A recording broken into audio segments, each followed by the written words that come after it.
Please welcome to the stage your host for this evening, Mrs. Hilde Schwab.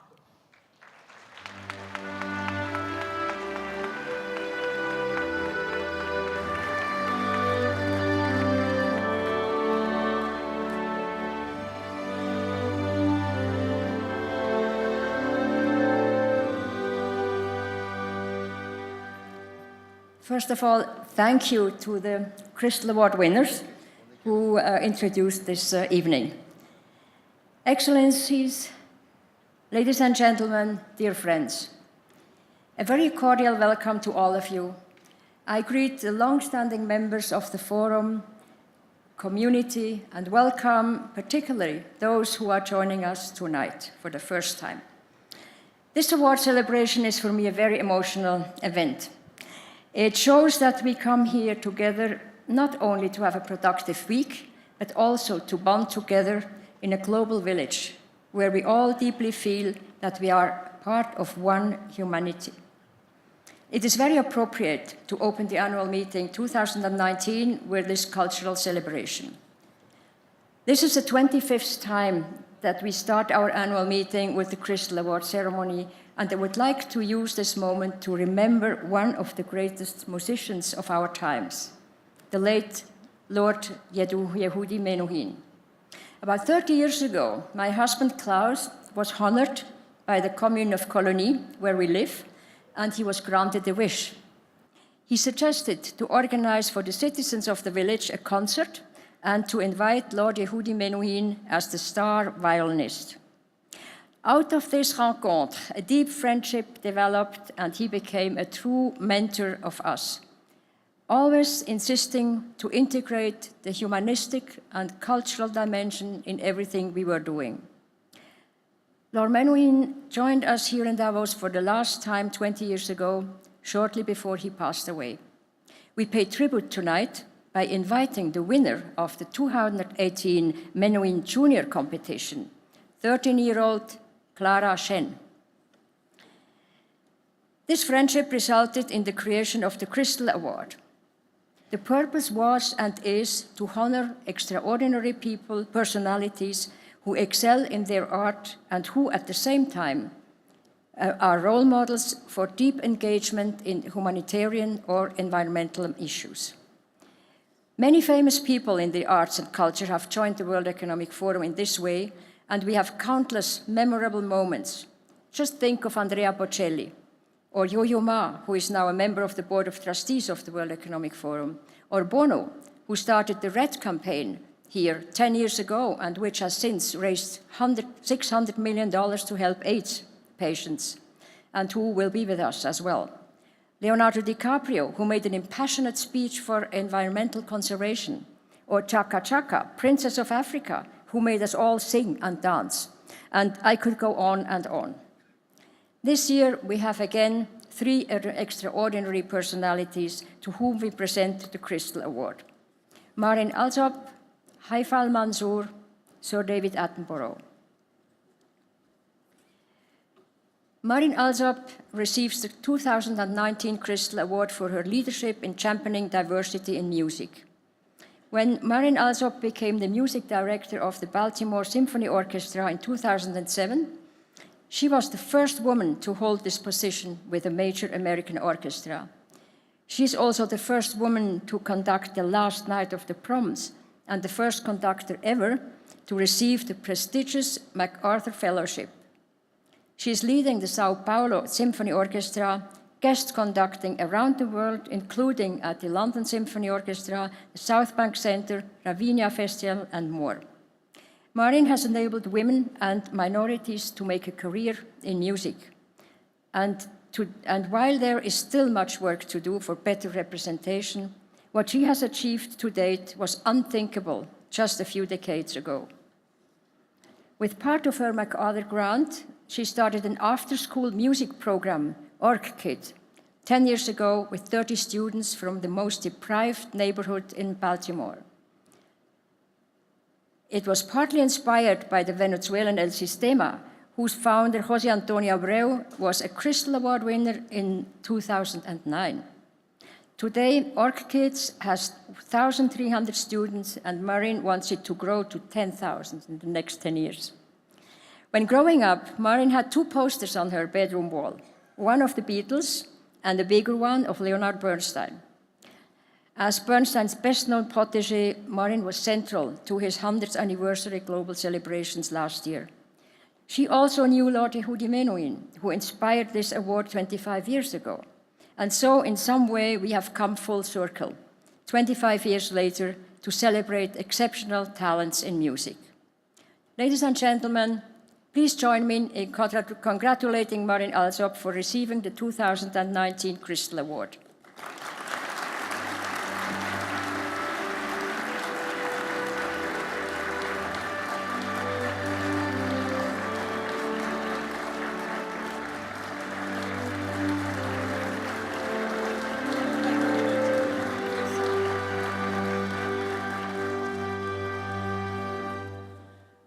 Thank you so much, Mrs. Schwab, Professor Schwab, and members of the World Economic Forum for this incredible honor. I firmly believe that art has the capacity to transform lives and that every human being deserves access to this transformative world of possibility. I didn't grow up with many of the advantages that typically define privilege, but I grew up with the greatest advantage of all, in a household that exuded hope and possibility. Learning to play a musical instrument at an early age gave me an outlet to express myself, receive external validation, and develop strong self-esteem. Unlike math, where you're either right or wrong, when you play a phrase on the violin, you're always right. The skills I learned, how to motivate myself to practice daily, that consistency and persistence are critical to improvement, how to work with others, when to step out, and when to listen. These are all skills that are transferable to every discipline, not singular to music. And I believe that every child deserves the same opportunity I had to develop these innate skills. When I told my parents that I wanted to become a conductor, just like the guy who conducted at the concert they took me to, that guy Leonard Bernstein, but that everyone was telling me, girls can't do that, my parents' response was sort of a mixture of incredulity and outrage. And their response was, that's ridiculous, why not? The next day when I came down to breakfast, there was this beautiful wooden box. I opened it up, it was filled with batons, conducting batons. In my 20s, when no one would give me a chance to even try my hand at conducting, my non-musical mentor, owner of Anne Klein Clothing, Tomi Otaki, said, why not? He personally stepped up to help me start my own orchestra in New York City called Concordia. Mr. Taki invested not only in the orchestra, but also in the belief that I could break through the centuries-old glass ceiling in classical music. While I'm always surprised and even shocked that there can still be firsts for women in the 21st century, I'm of course proud to be the first woman to lead a major American orchestra, a major South American orchestra, to have been the first to conduct and lead a British orchestra, the Bournemouth Symphony. So many firsts, subscription concerts in Philadelphia, Los Angeles. I mean, it's boring to go on because, you know, there can still be firsts. I'm going to be the first woman to lead a Viennese orchestra starting in the fall with the Vienna Radio Symphony Orchestra. But being only one of a handful of conductors for such a long time, I knew that if gender equality was going to arrive on the podium, I would need to get involved and probably lead that change. With the support of Mr. Taki, I created the Taki Concordia Fellowship for women conductors. To date, 20 women have received fellowships, and they're all working in the field. 5 are American music directors, and we have several working in Europe as well. As I tell everyone, when the front door is locked and they won't let you in, just sneak around the side and go in the window. You know, thanks to my parents, when I found the doors closed to me, my first response was, that's ridiculous. Why not me? During my first season of working and living in Baltimore, it was overwhelmingly apparent to me that the children in Baltimore City were in crisis. Drugs, poverty, shootings are daily occurrences, and public schools are struggling to find resources. Families face economic hardships, leaving no option for creative enrichment. 65% of Baltimore City public schools are considered low income. 32% of the kids are living below the poverty line. After being here at the World Economic Forum in 2006, I was hugely inspired by your commitment to use your positions and resources to better our world. I thought to myself after that, why not me too? So with the funds from my MacArthur grant, I started a program in West Baltimore, as you mentioned, with 30 first graders called Orchestra Kids, or ORCIDS. It's a year-round, intensive after-school and during-school music program, provides creative immersion, free instruments, performance opportunities, healthy meals, academic support, mentorship, and summer travel to Baltimore's underserved youth and their families. The students in ORCIDS have higher grades, higher rates of attendance, lower rates of chronic absence, and fewer suspensions. ORCIDS students have attended music camps now in Michigan, Los Angeles, New York, Austria, Italy, and the UK. This spring, our very first ORCIDS will be graduating from high school. One graduating senior, Asia Palmer, just received her first acceptance letter to college. She will be the first person in her family to go to college. Now in its 10th year, ORCIDS is considered a leading music education and social change initiative in the United States. From those 30 kids in 2008, we've grown to over 1,300 kids today who all say the same thing I said, why not me? ORCIDS now serves kids at 7 schools with students coming from at least 15 schools around Baltimore City. There's a waiting list as we work to scale our program. My dream is to arrive at a place where ORCIDS touches every student in the Baltimore City public school system. 10,000 would be great, but I'm shooting for 85,000. Music has opened the door to futures filled with possibility for them, and every child deserves access to this program. When kids encounter the response, why not you, and find themselves succeeding in something they never dreamed of doing, like playing the violin, they internalize this mantra and can envision themselves doing almost anything. Thank you all for inspiring me to think outside the box and for supporting important initiatives that are changing lives. Thank you all very much. Thank you so much. Thank you. Okay.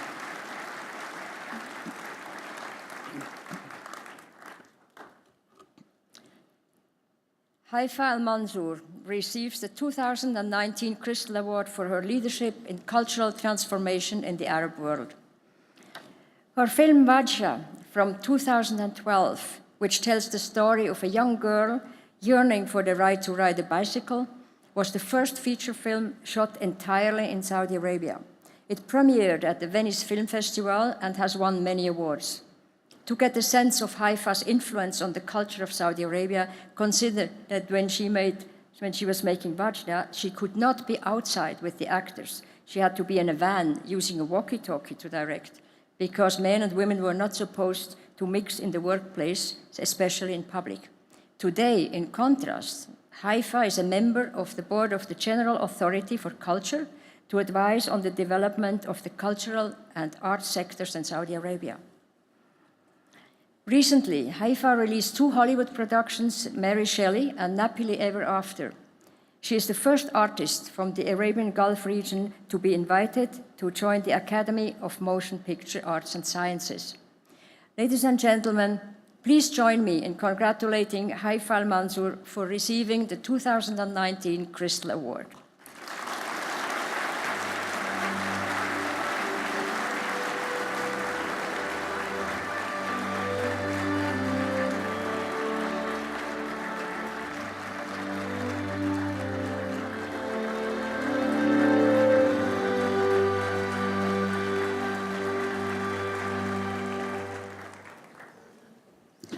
Thank you, Mrs. Schwab, and thank you, Professor, and for the World Economic Forum for giving me this amazing award. Well, I'm really overwhelmed to be here because I come from a small town in Saudi Arabia, and it is big to be here today. And I was exposed to film as a kid, watching videos on, because films weren't illegal at the time, and my father used to show me films. But those films made me feel I'm part of a bigger world. It made me love the world and made me who I am today.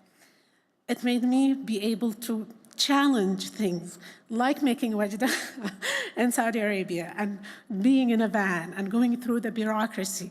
But it is important to expose young people to film and art and culture, especially in conservative places. It will change them and makes them embrace what we mean by being a global citizen. And that is what we want from places in the Middle East, to create that global citizen who feels ownership of their destiny and where they want to do, what they want to do. And a lot of people told me, you are the first female filmmaker. So from Saudi Arabia, you must be very brave. And I always say I'm crazy, more than brave. But it is because I wanted to have a voice, and I wanted to have a passion, and because I wanted to be happy. And we need to create those spaces for people. And especially when you come to a place where people tell you all the time, art is immoral and will corrupt your soul. Hearing a song is not the right thing to be virtuous. To go against all those voices in your head and expose a culture to music and bring music to the public space is a dream that we should support. Culture and building culture is really what makes difference in the whole world. And thank you so much for this. I really appreciate it.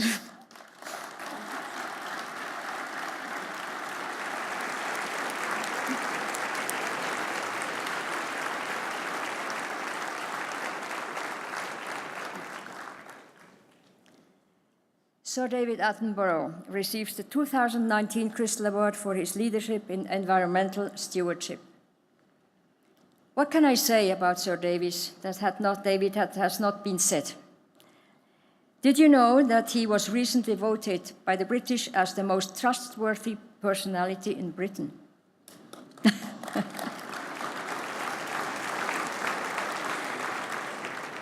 It may be more appropriate to say that beyond that, he is truly one of the world's most beloved figures. Sir David was born in London. From a young age, he became interested in collecting fossils, stones, and natural specimens. In 1945, he won a scholarship to Clare College at Cambridge University, from which he obtained a degree in natural sciences. And in 1947, he spent 2 years with the Royal Navy. When he got his first job in television, he did not even own a television set. What ensued was an illustrious career at the BBC.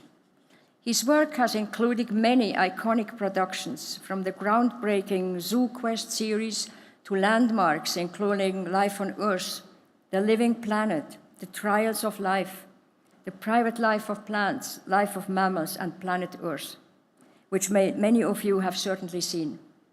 I am delighted that Sir David will present in this room tomorrow excerpts from the new Netflix series called Our Planet.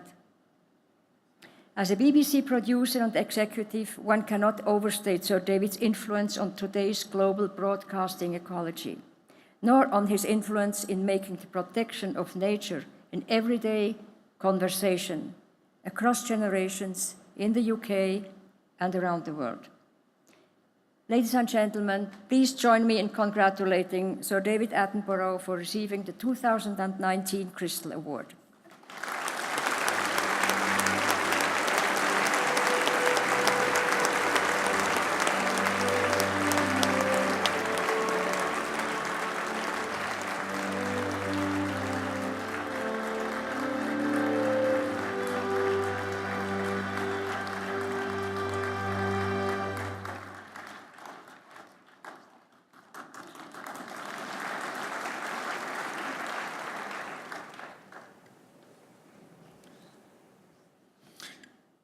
Thank you, Professor Schwab, Hilde Schwab, and the World Economic Forum for this generous and beautiful award, and for inviting me to Davos.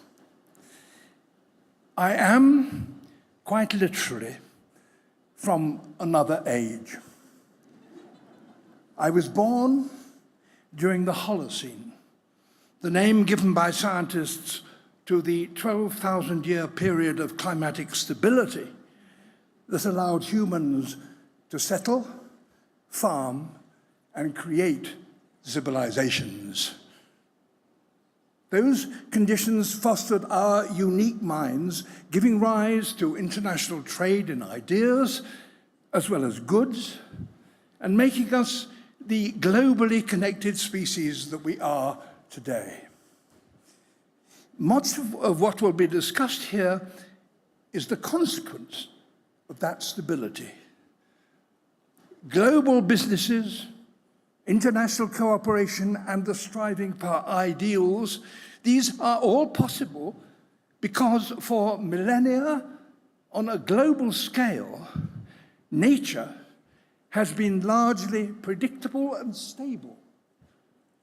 Now, in the space of one human lifetime, indeed, in the space of my lifetime, all that has changed. The Holocene has ended. The Garden of Eden is no more. We have changed the world so much that scientists say that we are now in a new geological age, the Anthropocene, the age of humans. When you think about it, there is perhaps no more unsettling thought. The only conditions modern humans have ever known so far are changing, and changing fast. It's tempting and understandable to ignore the evidence and carry on as usual, or to be filled with gloom and doom. But there is also a vast potential for what we might do. We need to move beyond guilt or blame and get on with the practical tasks in hand. We didn't get to this point deliberately. It has happened astonishingly quickly. When I made my first television programs, most of the audiences had never seen a pangolin. Indeed, a few pangolins had ever seen a television camera. But when, in 1979, I made a series tracing the history of life on Earth, I was aware of environmental problems, but I didn't imagine that we were fundamentally changing nature. In 1999, while I was making the Blue Planet series about marine life, we filmed coral bleaching, but I still didn't appreciate the magnitude of the damage that had already started. Now, however, we have evidence, knowledge, and the ability to share it on a scale unimaginable even just a few years ago. Movements and ideas can spread at astonishing speed. The audience for that first series 60 years ago was restricted to just a few million viewers in southern England. My next series, Our Planet, which is about to be launched here, will go instantly to hundreds of millions of people in almost every country on Earth via Netflix. And the evidence supporting the series will be free to view by everybody with an internet connection via WWF. If people can truly understand what is at stake, I believe that they will give permission to business and governments to get on with the practical solutions. And as a species, we are expert problem solvers. But we haven't yet applied ourselves to this problem with the focus that it requires. We can create a world with clean air and water, unlimited energy, and fish stocks that will sustain us well into the future. But to do that, we need a plan. Over the next 2 years, there will be United Nations decisions on climate change, sustainable development, and a New Deal for nature. Together, these will form our species' plan for a route through the Anthropocene. What we do now and in the next few years will profoundly affect the next few thousand years. I look forward very much to the discussions and insights that will go on here this week. And I thank you again for this very great honor. Thank you.